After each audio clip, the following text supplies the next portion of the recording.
you get a carrot with 8 times the sugar content of a California carrot because of our location on the globe and our high latitude agriculture. During the summer, you have no time off. You know, you're lucky if you get lunch. There's a lot of people that want to be a farmer, but don't have any agriculture in basic agriculture education, and that makes it challenging.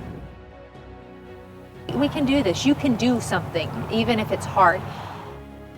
Well, Alaska is the largest state in the nation with 360 million acres. Less than 1% of the area is farmed. There are around 762 farms, but that only accounts for up to 5% of the food consumed.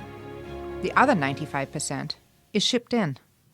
That leaves Alaska one disaster away from a food shortage crisis.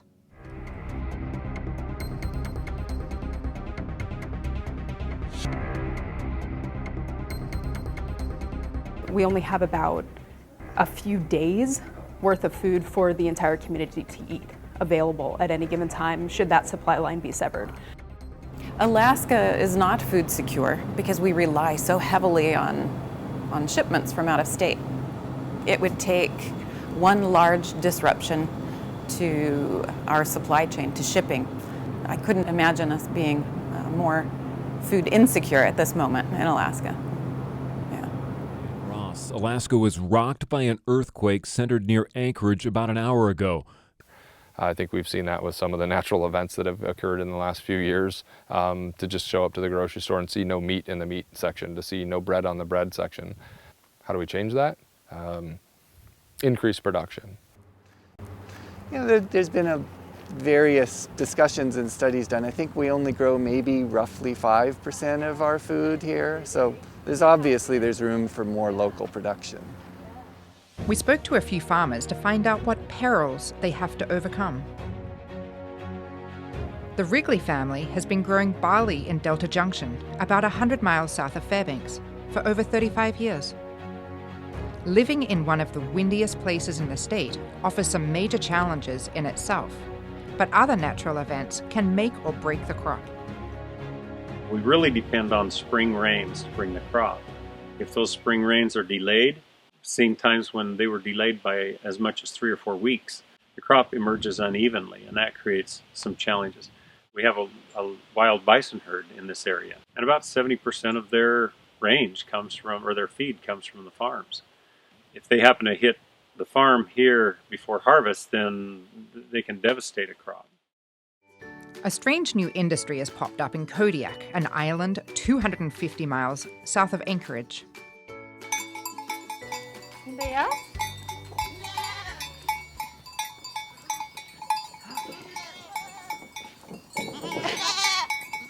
We cannot. We cannot be USDA certified. We cannot produce milk. We cannot do anything if we don't have electricity. We plug in our air compressor, and that's what circulates the milk into the machines to be able to milk the goats. And if we don't have that, we're done. To the Mayo family, 20 miles outside of Fairbanks, sharing their harvest is vitally important, although not all beneficiaries of their hard work are welcome. Over the years we have had various crop failures. Some of them have been our fault and some of them have been the weather. I don't worry about it too much. I mean, there's often nothing you can do about it. We've lost things over the years to hail, certainly moose and voles, the very large and the very small. They all love to eat just like we do, and so you can lose a lot of your crop to that too. In Palmer, an hour north of Anchorage, the Vanderwill family has been farming for over 50 years. According to them, the real challenge with farming in Alaska is that you have to work hard. There's nothing easy in agriculture. That's just a given. So if you're not willing to get dirty and on your hands and knees and bend over, well, then it's not going to work. And those type of people, they tend to complain a lot and say, well, there's no money in agriculture, there's no this, there's no that. That's all baloney. They're just not ambitious enough to go do it. Agriculture in Alaska is not just about food security. It's also about economic development, as a recent discovery in which the Alaska peony season has demonstrated. I wish I sold ketchup or something like that, you know, that I could control, because I'm a good marketer. I could sell a lot of ketchup, you know. This year we had record-breaking heat and no rain. We put 75,000 gallons of water on that field. Yeah, it is high risk. Now let's take a step back and find out more about these farmers and how they got started.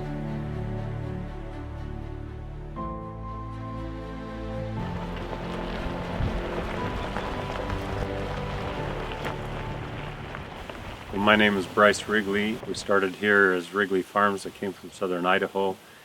A few years ago, we started thinking about food security and decided to get into human consumption barley. And so we got a variety of barley that's a hulless barley, and we started running that through a flour mill, built a flour mill, and started manufacturing flour, and launched into other products like cereal, cream of barley cereal, and barley couscous. So started some mixes just to use that up and create a market, create a new market for barley. Our intent in doing that was threefold. We had three goals in doing that. One was to address food security issues in Alaska. We also wanted to create new markets for the local farmers, and where we could grow to the point that we could contract growers to raise barley for us.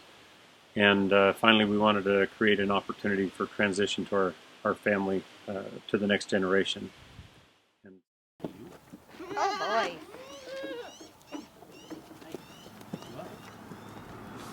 You're missing out. You're not going to miss out.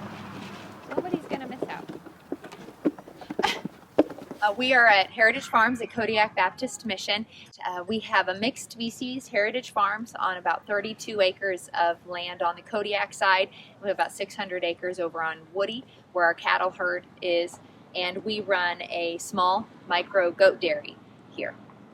So my son, one day I caught him, we have one of those little Google things, you say, hey Google, and I was in the other room, and I heard him say, hey Google, what's the only certified goat dairy in the state of Alaska? And I kind of, and there was no answer. And he came, he said, Mom, we are so new, even Google doesn't know about us.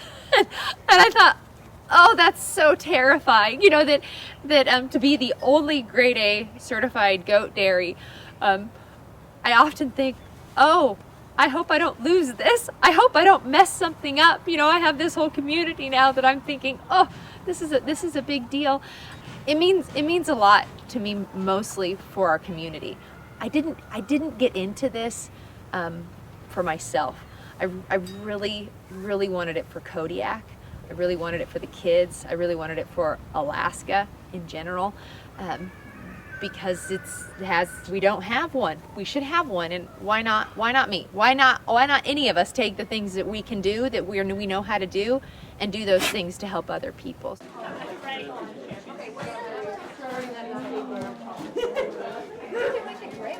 We started with goat milk ice cream. We have about 12 different flavors of ice cream. Each week we try and do something kind of new. This week we have Pioneer Peach and a coconut cream. Those are the two new flavors for the week. And we also do cheese. So we have soft cheeses. We're working on those hard cheeses. We have we call it Kodiak Jack. Our Floki's feta, which Floki is named after our billy goat, Floki. He's kind of famous. To be the only certified goat dairy, it's neat. I love it. I'm really excited, but I'm more excited for our community. As odd as that sounds, but I'm really excited for Alaska. I think these pots are on the short side. I think that's... my wife and I immigrated in 1967 from the Netherlands, and we had a sponsor that brought us over here. And the first few years we farmed with him. He had a farm here in the north end of the city of Palmer, and we had a vegetable stand here 1 mile from here on the Glen Highway. That's kind of how we got started, and then gradually we slowly increased what we were doing. Well, we have about 200 acres in production. We own more than, my wife and I own more than that. But we rotate our crops. We never grow the same crop 2 years in a row on the same ground. So we grow a little bit more than 100 acres of potatoes, and we grow some seed potatoes, and then we grow approximately 80 acres of different kind of vegetables. So here at the Vanderbilt Carrot Barn, I think they built this in the late 90s, early 2000s. And this barn is approximately 120 feet long. I think you're looking about 40 feet wide, and the ceiling's probably 16 feet high. There's hundreds of tons of carrots in here. But this barn, I think, takes about 20 to 30 acres of carrots to fill this barn. And I think the numbers that I've seen, Alaskans consume roughly 200 acres of carrots a year. So this barn is just a fraction of what Alaskan consumers are purchasing. Majority of what they're purchasing are going to be California carrots, and unfortunately, not realizing you've got a premium product that is so much better than anything that could be imported. We are an approved vendor to Fred Meyer, Car Safeway, Walmart, and we do a couple of wholesalers as well. So once you're in the system, they kind of distribute it to wherever their stores are. I think I've been selling to Safeway for 50 years. I was the first Alaska produce farmer that supplied Fred Meyer. And then, of course, Walmart, they came here, I don't remember now, 15 years ago. And for me, it's easier to grow it than to sell it. The growing part, to me, kind of comes natural. In my family, I'm the 10th generation farmer. So, I guess it's in my genes to grow stuff. And I enjoy doing that. I don't really particularly enjoy selling and talking. But that's part of it. We have 3 kids, so now they kind of boss me around, and they expect me to spend time on the phone and try to sell. So it's all went full circle, but it took a lot of time. But it's all good. I still enjoy what I'm doing.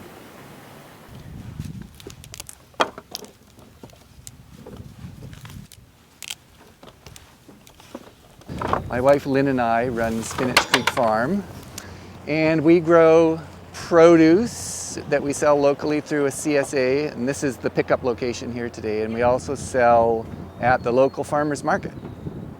CSA, those letters stand for Community Supported Agriculture, and how that works is for a fixed price in the spring, the customer buys a share of the season's harvest, and then what we do is for 14 weeks we harvest whatever is in season at our farm and bring it here and put it together in a basket, and they can pick it up and take it home and enjoy. This year we have 44 people who bought a share of the produce, yeah.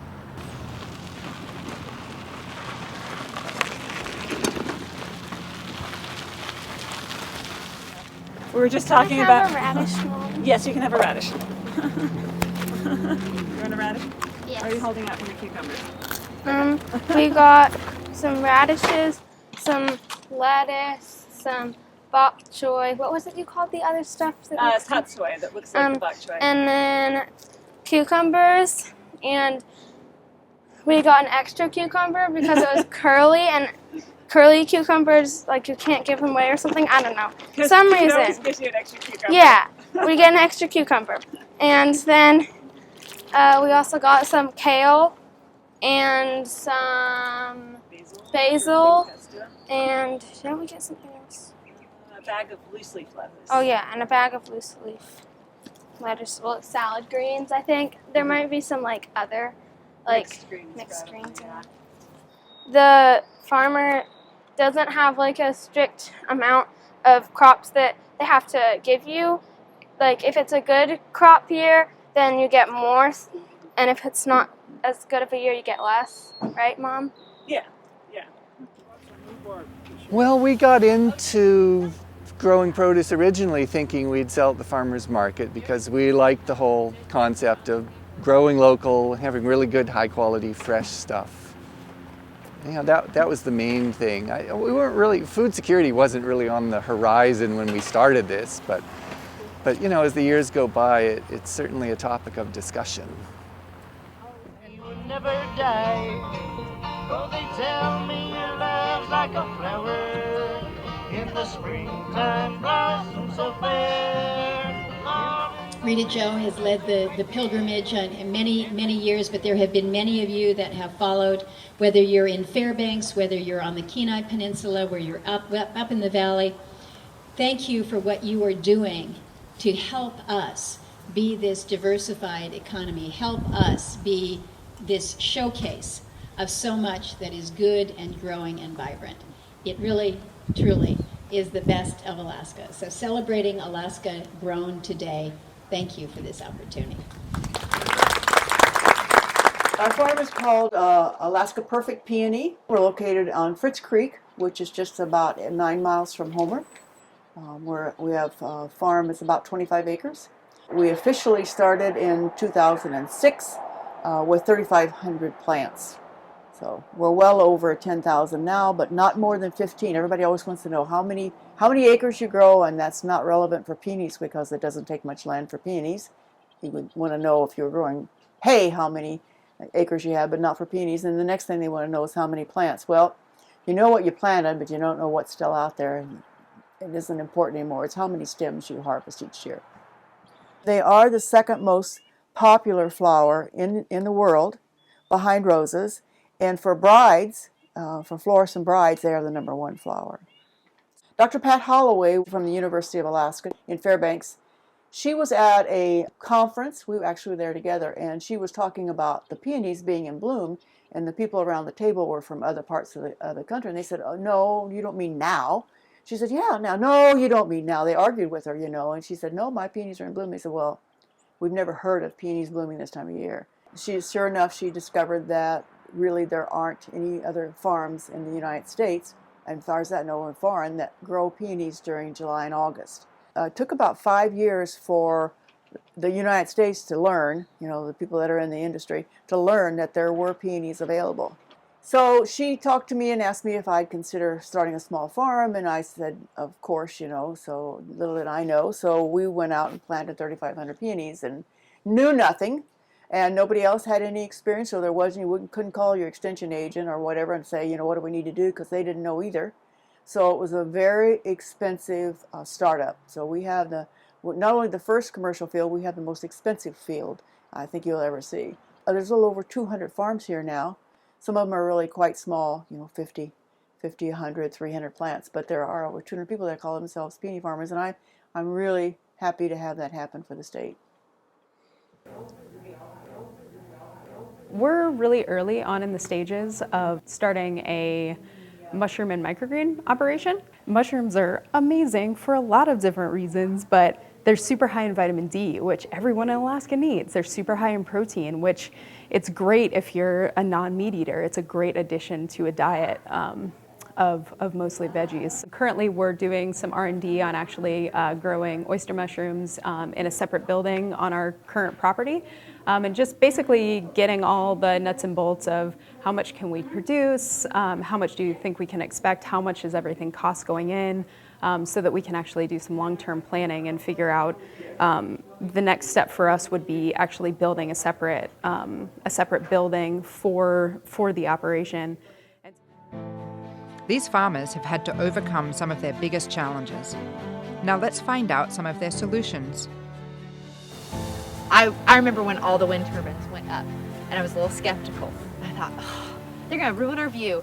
And I think it's probably now one of the most beautiful parts of our view, because it means that self-sustainability. It shows that it's renewable energy. We're doing things on our own right here on this island. It's just another part of that with the dairy, and I feel like, oh, we're partners. We get to work together on that. Like I said, it seems silly, but now you look at that and you think that makes us unique and really a great part about living here. Kodiak Electric Association produces almost 100% of their electric needs from renewable energy. This includes up to 9 megawatts generated by wind.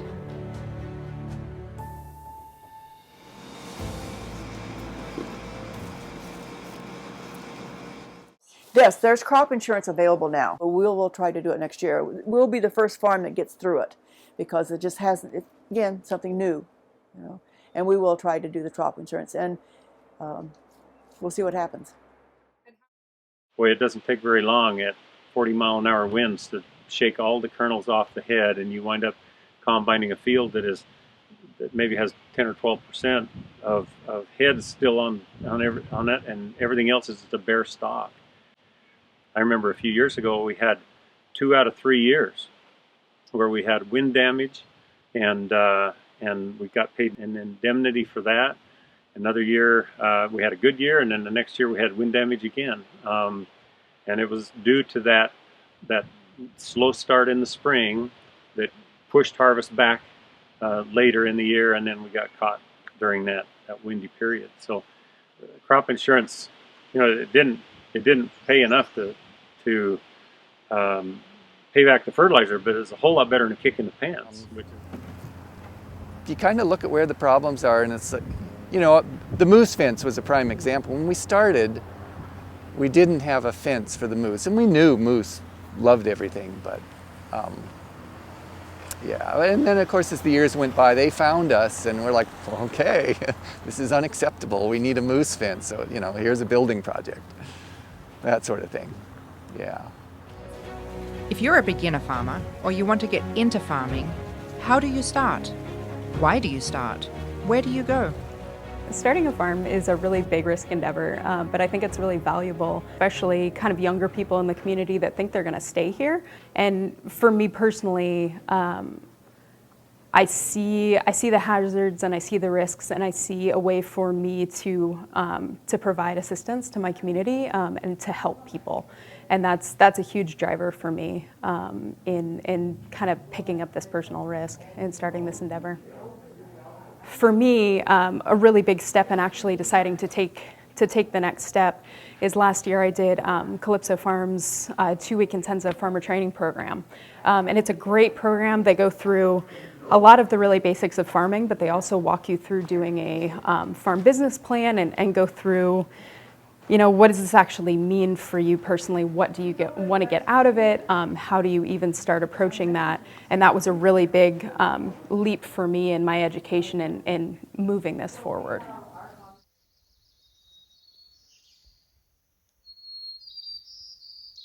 We felt that it was important to have the farm itself be an example of an economically viable small-scale farm. This farm is the context for all of our educational programs, whether it's school field trips, workshops, farmer training, public events. The income needed to support our education programs comes from donations, small grants, businesses, and an occasional government grant. We want to help farmers be successful, not fail. And we have opportunities for them to help them be more successful.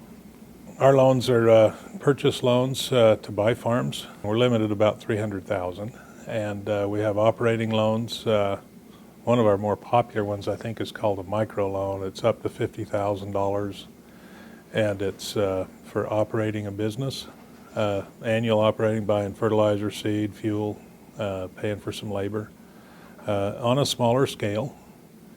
And you know, those are easily done. The structure and repayment of those can be varied to ensure and help the success of the farm. That's what we're most interested in, successful farmers, not failed farmers. So how do we actually make Alaska more food secure? Is it just increasing food production? Are there any other factors? Well, in 2017, the Division of Agriculture, we rolled out the $5 challenge, and we ran that from June through October.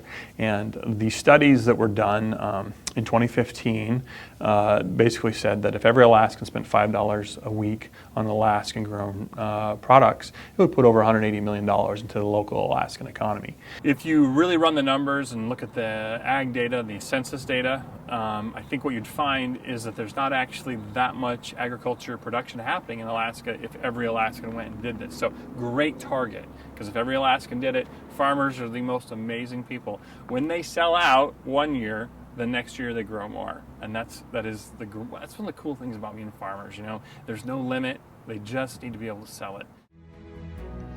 In 2018, the $5 Challenge won the North American Agriculture Marketing Officials Award.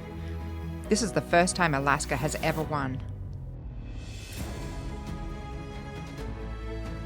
What is it that we as consumers can do now? I think once the demand of the production increases to the point of exportation, we will be very food secure. It's just getting people to understand that there's Alaskan agricultural products that are high quality and healthy and available so that they can put money back into agricultural producers' pockets so they can continue to invest in their business to make more processed products, to make more products available, to develop more land, to generate more revenue and put that back in the community. It's kind of a full circle. It will get there. I think within the next decade you're going to see a pretty dramatic shift in Alaska's agricultural production. I think the national interest of knowing your farmer, knowing where your food comes from has been beneficial to all agricultural producers. I think Alaska will always have that fit to having a multitude of little farms, and I think when those farms can start coming together to have more product available in the form of a cooperative or a growers association, you'll start to see a lot more production. We just basically need more farmers. That's the beginning part, I think. For me, the meaning is the biggest deal in becoming a farmer. Just having meaningful work that I believe in, that's really important to me. I think that it's really worth trying and produce some goodness.